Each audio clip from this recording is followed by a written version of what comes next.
La sœur de mon ami m'a faussement accusé de l'avoir mise enceinte, mes parents m'ont renié, mais plus tard j'ai découvert que le véritable père était mon propre père, alors j'ai pris ma revanche. Je n'avais pas prévu de publier ça, je n'avais absolument aucune intention d'en parler publiquement, mais cette histoire me pourrissait l'esprit comme des restes avariés dans une boîte hermétique, alors tant pis, allons-y.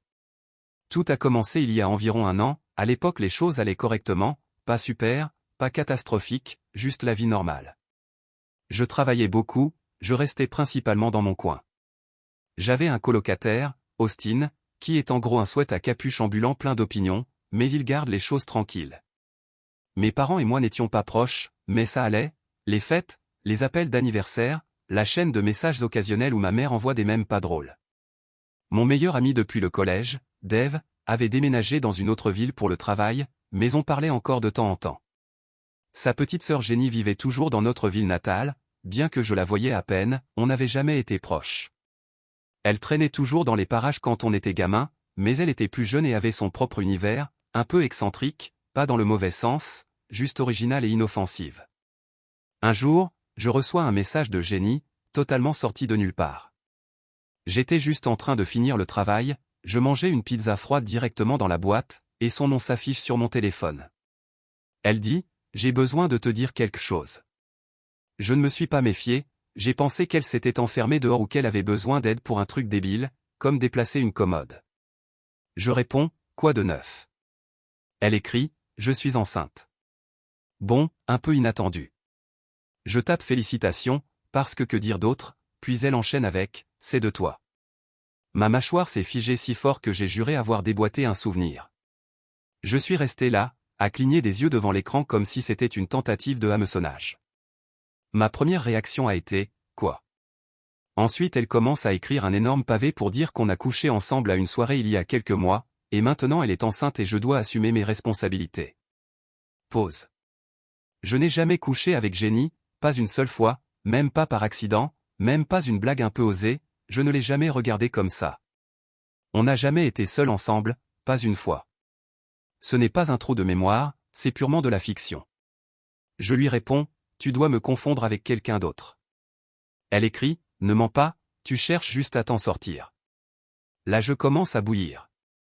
Je lui dis clairement, si elle croit vraiment que je suis le père, alors faisons un test, simple, une seule consultation, et on est fixé.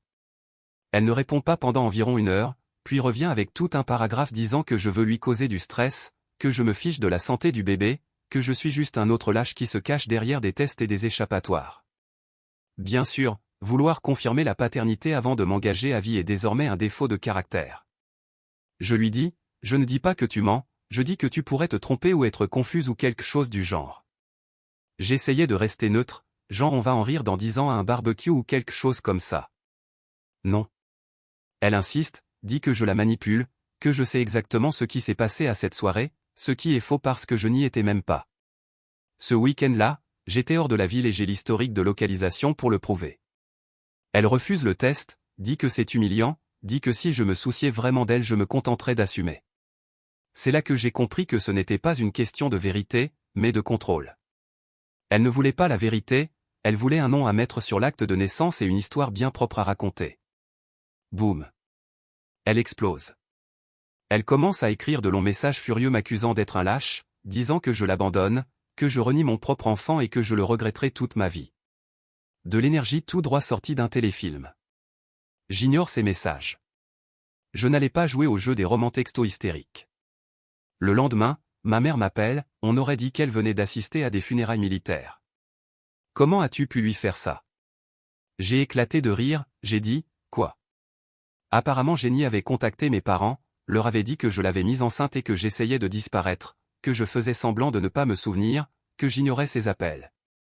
Ma mère pleurait, mon père a dit que j'étais un homme sans honneur, avec un vocabulaire tout droit sorti du 19e siècle, comme s'il était déçu que j'ai perdu un duel.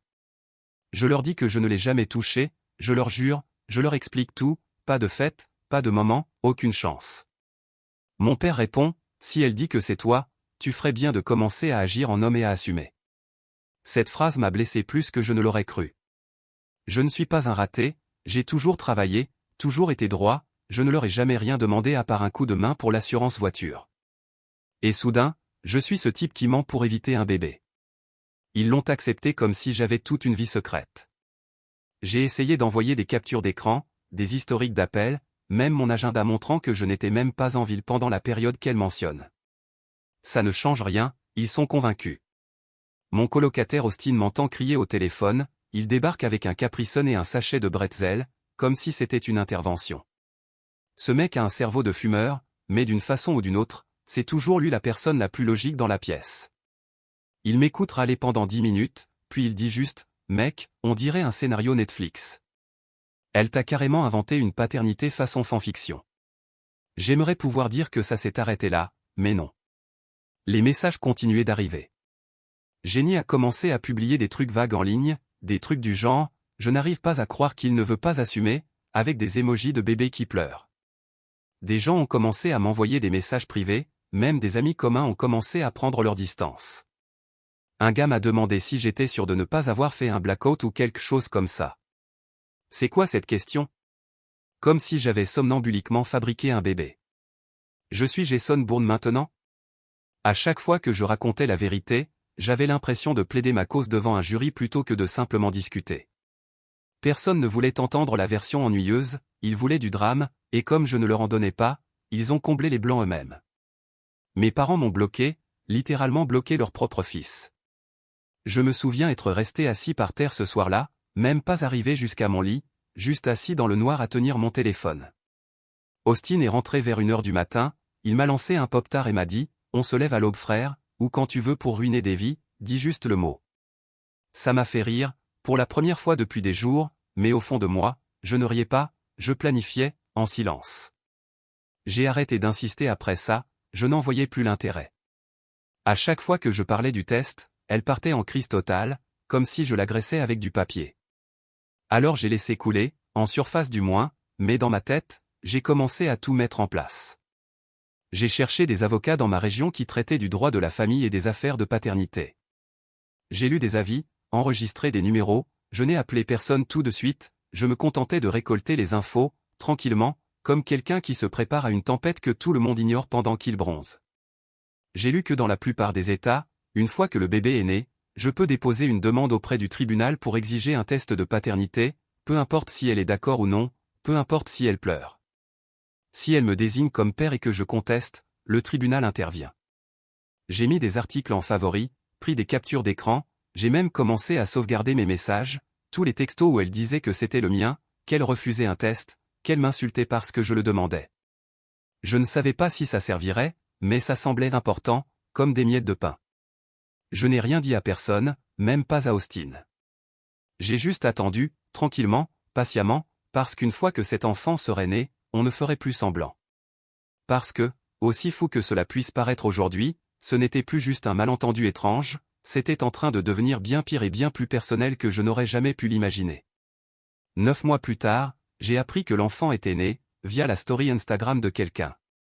Pas celle de Jenny, ni de mes parents, juste une fille que je connais à peine, qui a posté un boomerang de la main du bébé agrippant un doigt, avec la légende « Les miracles existent ». Je suis revenu en arrière et j'ai regardé le nom, Jenny, identifié à l'hôpital, avec ma mère en arrière-plan tenant le bébé comme si elle venait de gagner un prix au concours agricole. Personne ne m'a rien dit, ni ma mère, ni mon père, même pas d'Ève. À ce stade, je n'étais même plus surpris. J'avais déjà accepté que la réalité ne comptait plus, que la vérité ne comptait plus. La version était plus facile à digérer si j'étais le salaud. Personne ne voulait mettre à jour son logiciel pour intégrer des faits de base. Je n'ai envoyé de message à personne, pas de texto furieux, pas de confrontation dramatique. Je ne ressentais rien en fait, juste ce détachement glacé, comme si je regardais des inconnus jouer une histoire dans laquelle on m'avait mal distribué. Jenny avait ce qu'elle voulait, de l'attention, de la sympathie, tout l'auréole du pauvre moi. Mes parents avaient leur hauteur morale. Moi, j'avais le silence. Austin est entré pendant que je faisais défiler l'écran, il a jeté un œil et a dit « Ah oui, l'enfant béni ». J'ai esquissé un sourire, on dirait que je suis officiellement un papa fantôme. Il a levé un sourcil, tu vas laisser passer ça ou on entre dans l'arc judiciaire. J'avais déjà une avocate, sa carte était dans mon portefeuille depuis 2 semaines à ce moment-là, pas parce que je voulais un conflit, mais parce que j'en avais marre d'être utilisé comme exemple à ne pas suivre dans une histoire qui n'était pas la mienne. Tu accuses quelqu'un d'être le père, tu assumes les suites judiciaires. C'est comme ça que ça marche. J'ai appelé l'avocate cet après-midi-là et je lui ai dit que j'étais prêt. Elle était vive, le genre de femme qui parle en phrases complètes sans aucun blabla. Je lui ai exposé la situation, pas d'histoire dramatique, juste les faits, la chronologie, les messages, mon historique de localisation, tout. Elle m'a demandé si j'avais demandé un test prénatal. J'ai dit oui, Jenny a refusé. Elle a hoché la tête, comme si c'était prévisible. Maintenant que le bébé est né, elle a dit, vous pouvez faire une requête au tribunal pour un test de paternité. Elle ne peut pas refuser sans conséquence. Parfait. Quelques jours plus tard, les papiers étaient lancés. Jenny a été officiellement notifiée. D'après ce que j'ai entendu, elle a pété un câble, elle a fait une crise, elle a dit que je la harcelais, que j'essayais de la traumatiser elle et le bébé. Elle s'est présentée à l'audience comme si c'était un sketch d'amateur, cheveux en désordre, yeux gonflés, elle jouait cette fausse carte de la mère célibataire épuisée, comme si la vie l'avait jetée sur un piédestal de sainteté. Elle a même amené le bébé, comme un accessoire. Le juge s'en fichait. Il n'a pas été impressionné par le théâtre. Il a regardé les papiers, écouté 5 minutes, et ordonné le test. Boum, terminé. Ensuite est venue l'attente, 2 semaines. Je n'ai dit à personne ce que je faisais, aucun avertissement à mes parents, aucun mot à Dave. Je les ai laissés dans leur petite bulle pendant que les rouages tournaient derrière le rideau.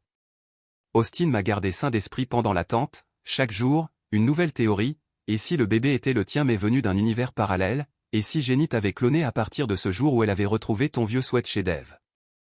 Je ne riais même plus. 2 semaines plus tard, je reçois l'appel du laboratoire. Mon avocate m'intègre à l'appel en conférence, procédure standard, il confirme l'identité, le numéro du rapport, la chaîne de conservation, puis le résultat. 0%. Pas le mien. Je suis resté là, sans sourire, sans lever le poing, sans éclat de joie, j'ai juste laissé l'information s'installer. Ce n'était pas un soulagement, c'était une validation, du genre qui ne devrait pas être nécessaire, mais qui l'est. Après l'appel, j'ai transféré le PDF à mes parents, sans message, sans explication, juste le rapport clinique froid attaché à un mail intitulé Résultats. Je l'ai envoyé à Dave aussi. J'ai attendu. 2 heures plus tard, ma mère a répondu, cela ne change rien à ce qu'elle ressentait. Elle croyait que c'était toi, voilà sa réponse. Aucune excuse, aucun aveu, aucune reconnaissance du fait qu'il m'avait renié pour rien. Dave n'a jamais répondu du tout. Ce silence m'a tout dit. Ce n'était pas la vérité qui comptait pour eux, c'était le contrôle, le confort, le besoin de s'accrocher à leurs rôles inventés, les parents trahis, le frère héroïque, la fille triste blessée par un homme négligent. Les faits ne collaient pas, alors ils les ont ignorés. Jenny, bien sûr, n'a fait aucun commentaire, pas de message, pas d'excuse, rien. Ensuite, j'ai reçu un message de mon père, tu crois que tu es malin à envoyer ça à tout le monde, comme si c'était une sorte de victoire, qu'est-ce que tu essaies de faire, l'humilier, ruiner ton propre nom. On aurait dit qu'il n'était même pas en colère contre le mensonge, il était en colère que le mensonge ait éclaté. Il était furieux que je ne joue pas le jeu, que je ne l'avale pas comme j'étais censé le faire, que je ne joue pas le rôle. Tu dois laisser tomber, il a dit, tu prolonges cette histoire, c'est fini, elle a un bébé, tu dois grandir et arrêter de chercher quelqu'un à blâmer. Cette partie m'a presque fait rire, comme si j'avais orchestré ce cirque, comme si j'étais celui qui tirait les ficelles, alors que j'étais celui qu'on étranglait avec. Mais son message m'est resté en tête. Une semaine plus tard, j'ai reçu un autre appel du laboratoire, et c'est là que les choses sont devenues bizarres. Cela faisait environ une semaine que j'avais envoyé les résultats ADN, la preuve irréfutable que je n'étais pas le père. Je pensais qu'avec ça, les choses allaient enfin se calmer, le mensonge s'était effondré, le récit inventé était mort, et ceux qui m'avaient tourné le dos avaient les preuves. Mais j'aurais dû savoir que ce ne serait pas aussi simple. J'étais au travail quand le labo a rappelé, la même femme que lors du premier appel, calme, polie, clinique. Elle a dit qu'elle devait revoir un détail secondaire dans l'analyse. Ma première pensée, de la paperasse, peut-être une case oubliée, peut-être qu'ils avaient besoin d'une signature ou d'une précision pour le dossier. J'ai pris mon café, je suis sorti, je lui ai dit d'y aller. Ce qu'elle m'a dit ensuite a tout arrêté. Donc, vous n'êtes pas le père biologique, mais l'analyse a révélé quelque chose que nous pensions que vous voudriez savoir. L'enfant a une forte correspondance génétique avec vous. D'accord. Toujours pas un gros choc dans ma tête. Elle a continué. On parle ici d'une relation très proche, un ADN parental partagé. Le ratio de probabilité correspond à celui d'un demi-frère ou d'un oncle. Je n'ai rien dit. Je suis juste resté là, dans la ruelle derrière le bâtiment, le téléphone collé à l'oreille, à écouter les voitures passer, comme si le monde n'était pas en train de s'écrouler. J'ai posé une seule question. Ce résultat serait-il cohérent si mon père était le véritable parent? Elle a marqué une pause, pas longue, mais juste assez pour que je connaisse la réponse avant qu'elle ne la dise. Oui, ce serait une correspondance parfaite dans ce scénario. Nous avons terminé l'appel. Je l'ai remercié, j'ai dit que j'appréciais sa transparence, je ne sais même pas pourquoi j'ai dit ça, l'habitude je suppose. Je suis resté là ensuite, tenant mon téléphone comme s'il pesait 10 kilos. Ce n'était pas du choc, cette partie avait brûlé depuis des semaines, c'était juste des mathématiques moches. Jenny m'avait accusé parce que c'était plus facile que de dire la vérité, et la vérité était un désastre. Le véritable père n'était pas un mystère, c'était mon père. Et quand je regarde en arrière, je ne sais pas comment j'ai pu ne pas le voir. Il était toujours chez eux l'année dernière, disait qu'il aidait pendant que Dave était à l'université. Ils avaient besoin d'aide pour les courses, leur voiture avait des problèmes, la machine à laver débordait. Ma mère l'a même taquiné une fois, tu passes plus de temps là-bas qu'ici. On avait tous ri. Il avait ri le plus fort. À l'époque, je pensais qu'il aimait juste se sentir utile, syndrome du retraité, trouver des raisons de faire des courses et de se sentir nécessaire. Mais maintenant je vois ce que c'était. Il couvrait ses traces. Et la façon dont il a réagi quand Jenny m'a accusé, la façon dont il a insisté, m'a bloqué, m'a coupé, ce n'était pas de la discipline, ce n'était pas de l'indignation, c'était de la peur.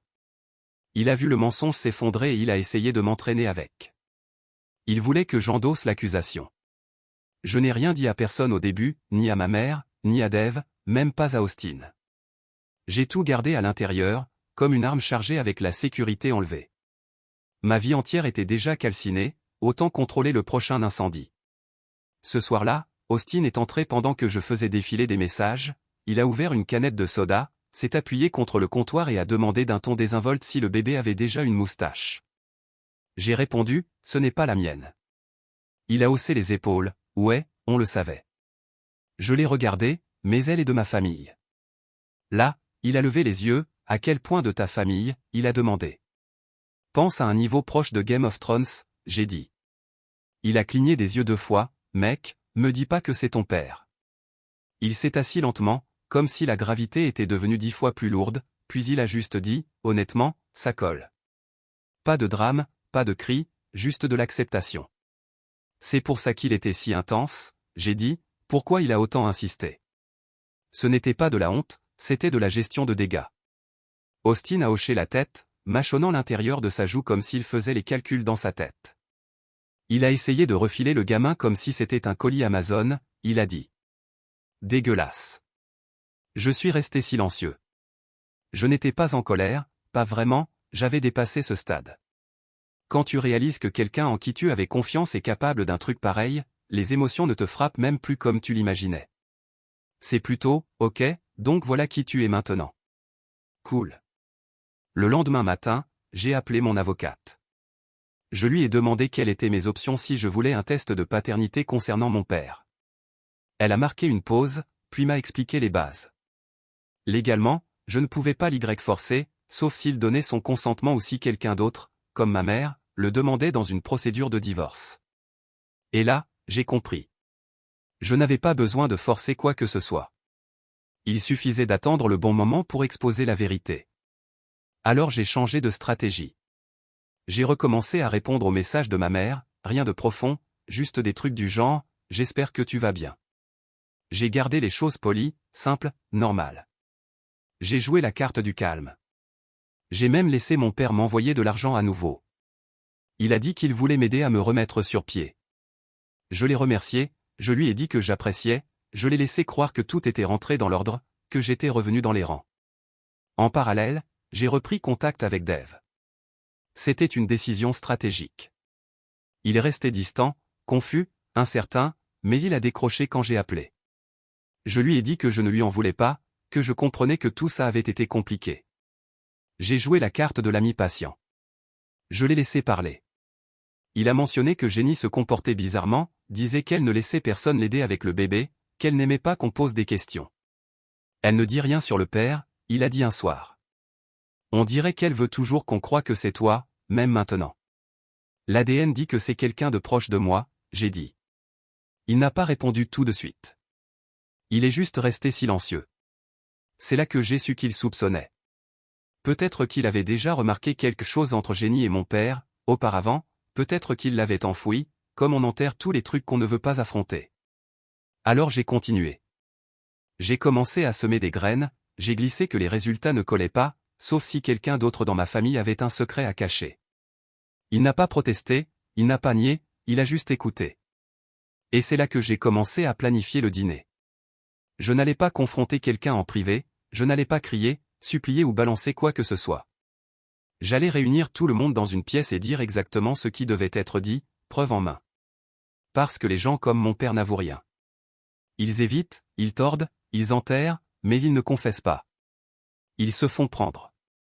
J'ai organisé le dîner un jeudi, sans raison particulière, juste parce que personne ne s'attend à une explosion nucléaire un soir de semaine. J'ai choisi un resto local style familial, que ma mère aimait bien. Vraiment basique. Banquette réparée avec du ruban adhésif, menu qui colle au doigt, serveuse qui t'appelle mon chéri même si t'as 40 ans. Ça semblait approprié. J'ai gardé l'invitation vague, juste un petit, j'aimerais qu'on dîne tous ensemble, je pense qu'il faut qu'on parle. C'est tout. Pas de menace, pas de ton particulier, juste une phrase. Ils sont tous venus, même Jenny. Quand je suis arrivé, elle était déjà assise, cheveux bouclés, le bébé dans une de ses petites pochettes ventrales, comme si elle essayait de se déguiser en femme modèle.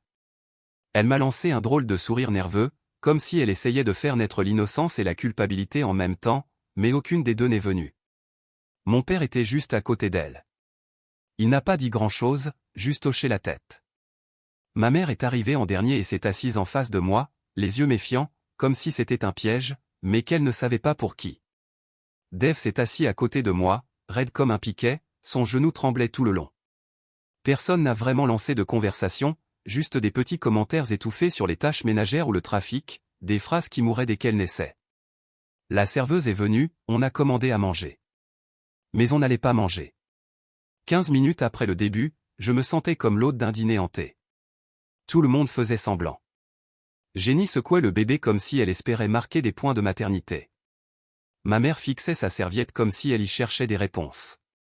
Mon père me regardait, comme toujours, comme s'il essayait de deviner si j'étais encore son problème ou non. J'ai laissé durer jusqu'à ce qu'on soit à la moitié du repas. Personne n'avait touché au petit pain. Le bébé de Jenny a fait un bruit, et elle s'en est servie comme d'une bombe fumigène pour quitter la table un instant.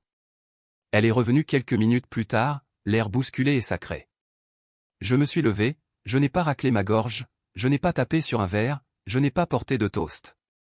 J'ai juste reculé lentement ma chaise et me suis levé. Ils m'ont tous regardé. J'ai dit. Avant le dessert, je voulais partager quelque chose d'intéressant. Le sourire de Jenny a vacillé, les lèvres de ma mère se sont pincées, comme si elle savait déjà où ça allait. Mon père, lui, s'est légèrement reculé, comme quelqu'un qui se prépare à affronter une tempête. J'ai sorti le rapport ADN de mon sac, imprimé, surligné, annoté, je l'ai levé et j'ai dit, ça vient du laboratoire, ça dit que le bébé n'est pas de moi. Silence de mort. J'ai tourné la page, mais ça dit aussi que le bébé est très proche de moi génétiquement, très proche, du genre lien parental partagé. Jenny s'est figée, les yeux écarquillés, les pupilles rétrécies. Alors j'ai regardé droit mon père et j'ai dit, tu veux expliquer pourquoi ton petit enfant est en réalité ton enfant? Personne ne respirait. Je ne dis pas ça pour dramatiser, je veux dire littéralement que personne ne bougeait, personne ne clignait des yeux, aucun son ne sortait. C'était comme si l'air avait été aspiré hors de la pièce. La bouche de Jenny s'est entr'ouverte, comme si elle allait parler, mais rien n'est sorti. Elle avait l'air malade, pâle, comme si son corps essayait d'appuyer sur le bouton d'éjection mais ne le trouvait pas. Ma mère me regardait, puis le rapport, puis de nouveau mon père. J'ai observé son visage traverser 5 émotions en 5 secondes, pour finir quelque part entre l'horreur et la rage. Dave a cligné des yeux une fois, puis il a juste fixé Jenny comme s'il ne savait plus à quelle espèce elle appartenait. Mon père, lui, il a essayé. Il a vraiment essayé. Il a regardé autour de lui et a dit, c'est une erreur, l'ADN n'est pas toujours fiable, les laboratoires se trompent, tu essaies de détruire la famille. Voilà ce qu'il a trouvé, le déni, le bon vieux manuel de manipulation. Alors je me suis rassis, j'ai sorti mon ordinateur portable, ouvert le mail du laboratoire, celui avec le code d'authentification, l'horodatage, le rapport complet. Je l'ai tourné vers eux, j'ai montré les marqueurs surlignés, les ratios de probabilité, la signature du généticien.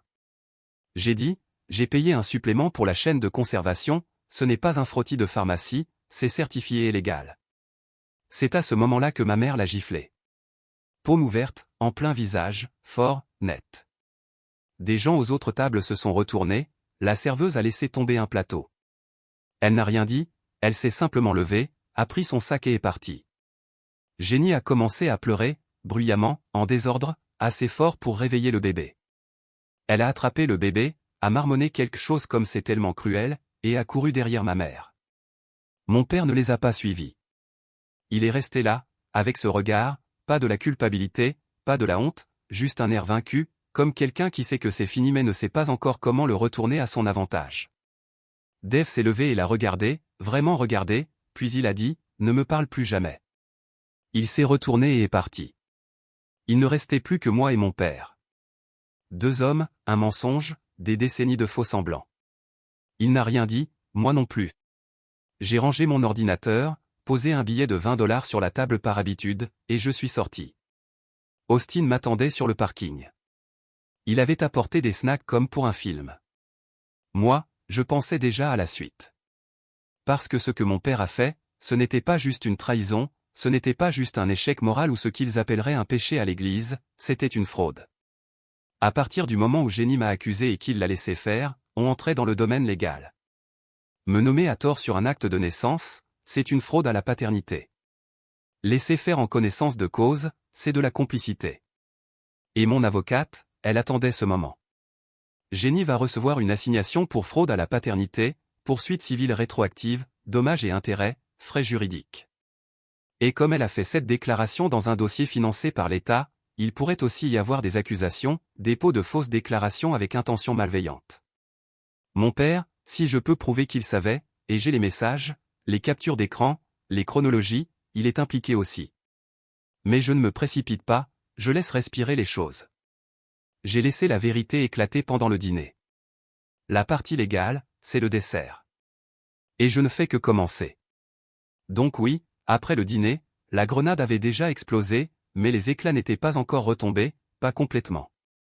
Je ne suis pas rentré chez moi pour fanfaronner, je n'ai pas appelé des gens pour faire le récit, je ne me sentais pas fier, juste épuisé.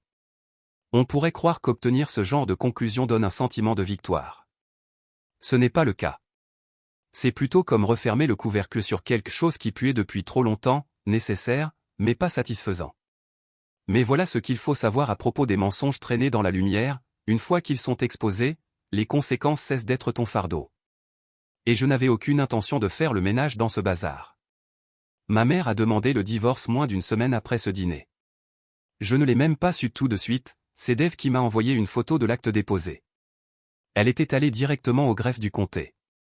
Pas de préavis, pas d'annonce, juste de l'action. Il s'avère qu'elle avait déjà des soupçons depuis un moment. Elle avait commencé à remarquer des incohérences l'an dernier, la manière dont mon père devenait étrange quand on parlait de Jenny, comment il la défendait avec une urgence bizarre, le fait qu'il n'ait jamais remis en question son mensonge à mon sujet. Elle ne voulait pas y croire. Maintenant, elle n'avait plus le choix. Elle a une bonne avocate, meilleure que la mienne honnêtement. Je l'ai aidée à entrer en contact. Elle vise la maison, la retraite, tout le paquet. Et voilà la partie qui m'a marqué, son avocate a mentionné dans le dossier une faute conjugale, pas seulement pour l'adultère, mais aussi pour avoir couvert une fraude à la paternité qui a directement nui à leur fils adulte, moi. Apparemment, c'est un véritable angle d'attaque. Pas juste, il a trompé sa femme, mais il a laissé sa maîtresse accuser à tort leur fils pour protéger son propre enfant. Laisse ça infuser. Pendant ce temps, Dave a fait ses valises et a quitté leur maison familiale. Il n'a même pas attendu. Il a dit que Jenny agissait de plus en plus bizarre depuis la naissance du bébé, contrôlante, paranoïaque, elle ne laissait personne l'aider avec l'enfant. Elle ne répondait plus aux questions. Dave a commencé à comprendre par lui-même. Il a dit qu'il se souvenait de moments où notre père était beaucoup trop présent dans la maison, alors que personne d'autre n'y était. Des visites tard le soir, à aider pour le linge, tout ça s'est mis en place dans sa tête, comme des pièces de Tetris qui s'emboîtent. Il a coupé tout contact avec elle, a dit à leurs parents de ne plus le joindre, a emménagé temporairement chez un collègue, changé de numéro. Jenny, de son côté, a tenté de retourner l'histoire en quelques jours. Elle a dit que mon père l'avait manipulée, qu'il l'avait conditionnée, qu'il l'avait menacée, qu'il lui avait dit d'accuser quelqu'un d'autre sinon il l'abandonnerait, qu'elle était une victime elle aussi. Alors oui, est-ce que je pense qu'elle est brisée? Probablement. Est-ce que je pense que mon père a profité de sa vulnérabilité? Oui. Mais ce n'est pas une enfant, elle a 23 ans. Elle savait exactement ce qu'elle faisait quand elle m'a accusé, elle savait ce que ça me coûterait et elle l'a fait quand même. Ce n'était pas une panique, c'était une stratégie, un mensonge pour le protéger, m'utiliser comme couverture, et quand ça n'a pas marché, changer le récit. Ce n'est pas être une victime, c'est de la survie égoïste sans le moindre remords. Donc non, personne n'a cru à cette version, surtout pas ma mère. Et légalement, ce mensonge pesait lourd. Le procès civil a été la première étape. Je le préparais depuis le début, discrètement, en construisant un dossier, chaque message, chaque post, chaque fois où elle insistait que j'étais le père, chaque demande de test ignorée. Mon avocate a tout rassemblé comme un mur d'enquête criminelle et l'a transmis. Elle est poursuivie pour fraude à la paternité, détresse émotionnelle et diffamation. Je ne savais même pas que ce dernier chef s'appliquait, mais apparemment si, quand tu propages un mensonge qui détruit ta réputation, ta famille et ta position professionnelle. Elle avait soumis mon nom aux services sociaux de l'État, ce qui a déclenché automatiquement des démarches pour une pension alimentaire. La seule raison pour laquelle je n'ai pas commencé à recevoir des factures, c'est parce que j'ai bloqué la demande avant qu'elle ne soit validée. Et ça compte. Le tribunal n'a même pas hésité, ils ont poursuivi. Elle a engagé un avocat en urgence, a essayé de faire rejeter la plainte, mais ça n'a pas fonctionné. Tu ne peux pas inventer une paternité et t'en sortir sans conséquence. Ensuite, le volet pénal a commencé à poindre. Il s'avère que quand tu déclares faussement que quelqu'un est un parent biologique dans un dossier légal, surtout si ça déclenche des aides publiques ou des ordonnances judiciaires, c'est un faux document. Si on peut prouver qu'elle l'a fait sciemment, c'est au minimum un délit, au pire un crime, selon l'État. Mon avocate a contacté le bureau du procureur du comté, ils examinent l'affaire en toute discrétion. Aucune promesse, mais c'est sur la table. Mon père n'est pas hors de cause non plus. L'avocate de ma mère a ajouté un amendement à la procédure de divorce, complicité dans une fraude avec intention de détourner la responsabilité légale et sociale. C'est la formulation. En gros, il l'a aidé à mentir pour sauver sa peau. Cela ne le mènera pas en prison, mais ça peut le ruiner financièrement et professionnellement. Il vient d'être évincé d'un conseil d'administration où il siégeait depuis 12 ans, un organisme à but non lucratif. Ils ont évoqué des inquiétudes d'ordre éthique. Il semblerait que quelqu'un dans le groupe ait entendu parler de l'histoire. Voilà ce qui arrive quand ton linge sale fuit dans la communauté. Le bouche-à-oreille agit vite quand leur nom est à côté du tien sur un formulaire fiscal. Je n'ai pas fait de gros posts à ce sujet. Je n'ai rien rendu public. Je n'en avais pas besoin. Jenny a quitté la ville, je ne sais pas où, je m'en fiche. Dave a dit qu'elle suivait une thérapie maintenant. Très bien. J'espère que ça l'aide. Mon père essaie toujours de me joindre, courriel, messages vocaux, lettres écrites à la main comme si on était devenus correspondants. Je ne les lis pas. Je les transfère directement à mon avocate. Ma mère et moi, on se parle. Ce n'est pas parfait. Il y a encore de l'espace entre nous. Mais c'est réel, maintenant. Et c'est plus que ce que j'aurais pu espérer. Quant à moi, je vais bien. J'ai été promu 2 mois après le dîner. J'ai déménagé dans un autre quartier. J'ai enfin une voiture qui ne fait pas de bruit bizarre quand on freine. J'ai rencontré quelqu'un de mieux. Elle connaît toute l'histoire, chaque détail. Elle n'a pas sourcillé. Elle a dit, « Waouh, ta vie c'est un documentaire, mais au moins tu n'es pas le méchant. » Ça m'est resté. Je pense encore à ça. À quel point j'ai failli élever mon demi-frère. À quel point j'ai failli payer une pension pour l'erreur de mon père. À vivre une vie construite sur un mensonge qui n'était même pas le mien. Et je pense à tous ceux qui ont été si rapides à croire que j'étais le problème. Mais c'est ça, non? Les gens aiment un méchant simple. Ce qu'ils détestent, c'est être confrontés à leur erreur. Et moi, je n'ai détruit personne. J'ai juste montré ce qu'ils avaient construit, preuve à l'appui.